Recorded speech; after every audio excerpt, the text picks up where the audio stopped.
ఉపాధ్యాయులు తర్వాత వేదికను అలంకరించినటువంటి పెద్దలు, గ్రామ పెద్దలు, ప్రియమైనటువంటి విద్యార్థులకు నా హృదయపూర్వక వందనాలు. స్వాతంత్ర దినోత్సవం గురించి మన వేదిక మీద ఉన్నటువంటి పెద్దలు, మీ ప్రధాన ఉపాధ్యాయులు, మీ ఉపాధ్యాయులందరూ కూడా చాలా చక్కగా వివరించుంటారు.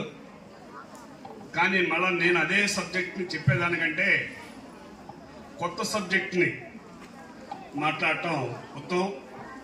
ప్రతి సంవత్సరం వచ్చే సబ్జెక్ట్ కాకుండా ఈసారి వచ్చే సబ్జెక్టు కొద్దిగా డిఫరెంట్గా ఉండాలని నా కోరిక. డిఫరెంట్ అంటే అర్థం ఏంటంటే, స్వాతంత్రం అంటే స్వేచ్ఛే. స్వేచ్ఛ ఉంది కదా అని మన ఇష్టం వచ్చినట్టు కూడా